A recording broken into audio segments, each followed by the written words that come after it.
Hi everyone, it's Evan from the Trade Risk on Wednesday, May 27th here with a market recap video.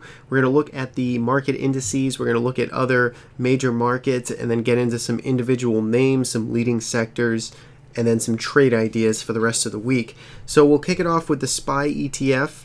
And you can see today's session was a hell of a stance by the bulls. We recovered basically all of yesterday's damage, and we closed pretty strongly today. You can see here, let's take a look at these two horizontal levels drawn here. This was last week's range. Basically a 1 point range we spent last week, carving out between 212.50 and 213.50.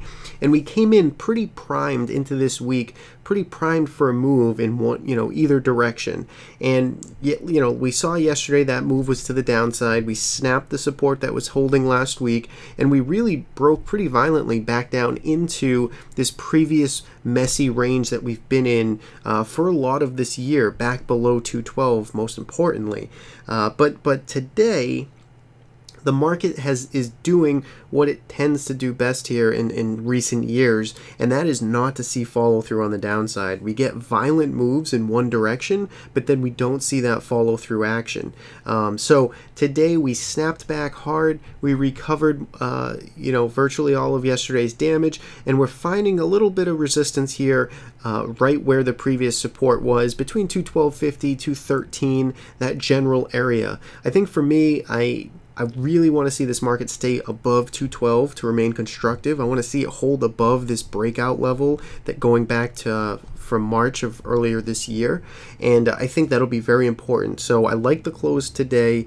I like the recovery from the damage done yesterday, and I'd like to see this get some more follow through tomorrow to really just kind of solidify that yesterday was perhaps just a one-day shakeout. Now here's something I am watching, and these are the internals here of the market. These are two indicators that I like to look at quite a bit. This is the advanced decline line and the McClellan oscillator. So we'll start with the advanced decline line, and this is the cumulative advanced decline line. So this is the AD taken every single day and added to the previous day. And what you'll notice here is we do have some negative divergence in the cumulative advanced decline line. Take a look at this candle here yesterday, when we had this nice sell-off of 1%. Now look at this second pane here. This is the AD, and look where we are. We get all the way down to 13,600. The number is irrelevant, but notice where that is. That was levels that we saw back here when we were back down to 208. So what that tells us is we do see that the breadth is narrowing a little bit on this uptrend. So basically, when we carved out from 208 all the way up to new all-time highs last week and over the past 2 weeks, you can see we barely got new highs in the AD. So that is a little bit of warning. This can play itself out. It's not the end all. Don't believe this rally. It can't go on. But it's something to take notice of. And then if you look at the McClellan down here, notice we're still below the zero line, which is traditionally sort of a bearish indicator of outflow of money. Now again, these aren't run for the hills signals, but there's something you should be aware of, especially as this rally kind of develops, to see if we do see more follow through tomorrow. We want to see these kind of kick back into gear and start to get into alignment with what price is doing. So for now, again, I think price rules all. You need to remain constructive, especially after a day like today, but you do want to take notice, especially of these two indicators here, which I do like to look at. So enough of that. Let's look at some other markets. IWM.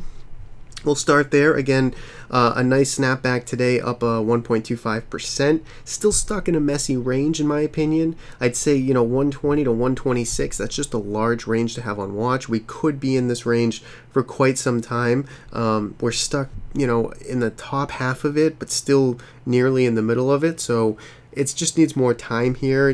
Clearing above this cluster of highs from last week will be important, and then ultimately 126 on the upside.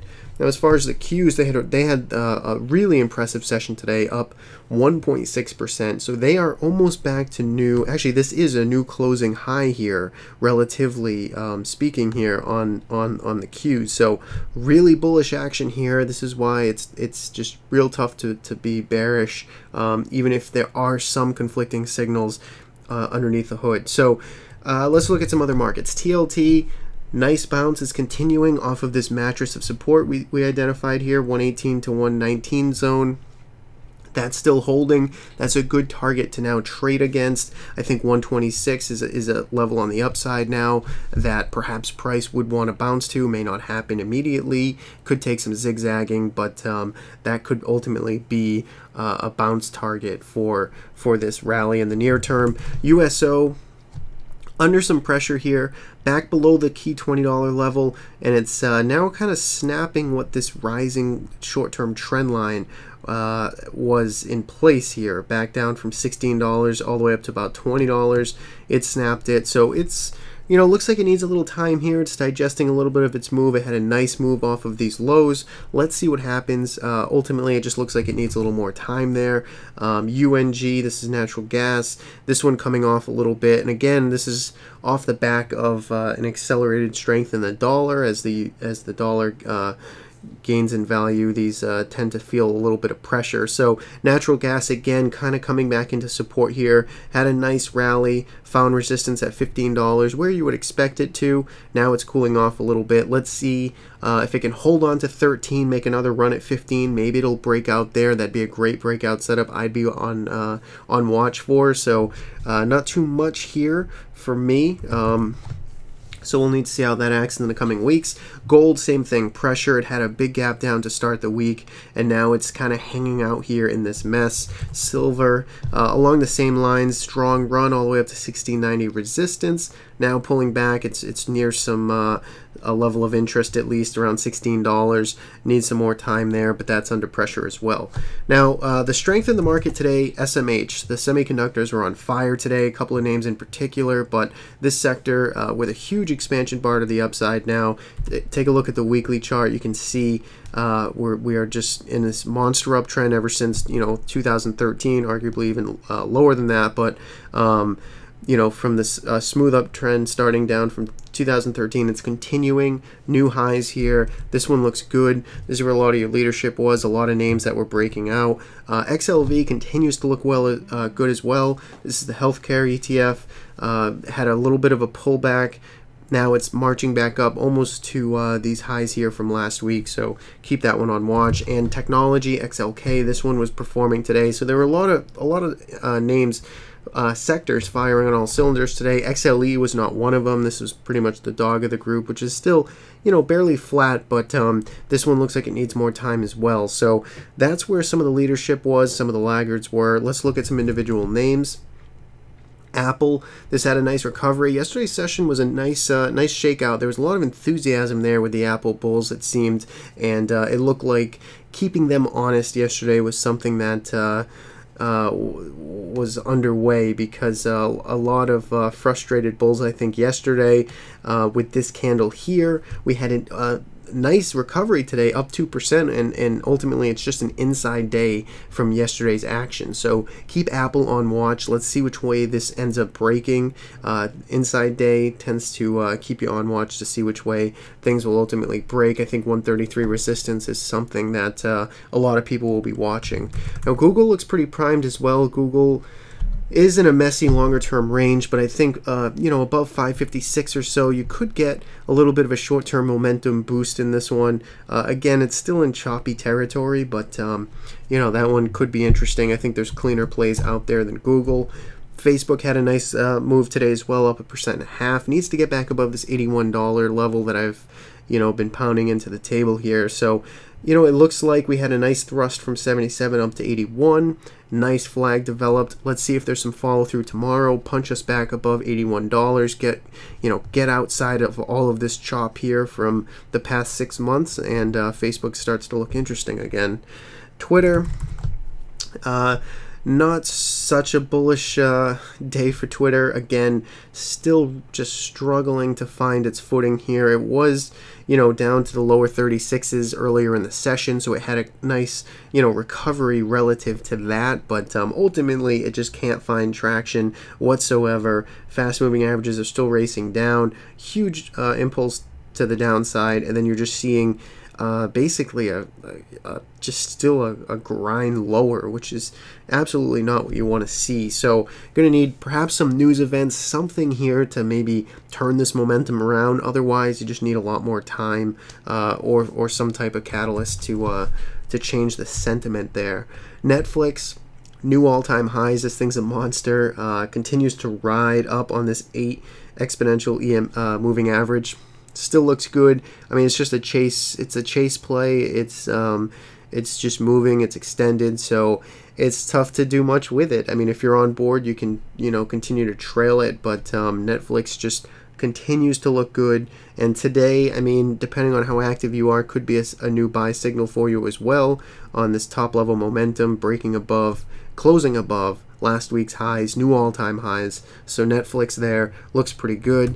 Amazon looks good too. This one a little more actionable. This one did gap up last earnings and ran away a little bit to the upside, but this digestion now that it's put in here for a couple of weeks starting to intrigue me. I like Amazon. Let's see if I can get basically above this 534, something, an actual close above these highs here, which it's been unable to do. I would probably take a shot at this on the long side, and this could happen as early as tomorrow if the market continues to act favorably. So Amazon's one I'm keeping on my radar, and Tesla, this one has been strong as well, riding above fast-moving averages. It's a little bit sloppy, still not enough of a setup here, not enough sideways action for me to jump on board. Still looks good if you're involved in it, but I don't see too much actionable with it right now. And Alibaba, this one had a nice move last week. We were involved in it. We got involved in it right around here as it broke above that trend line there.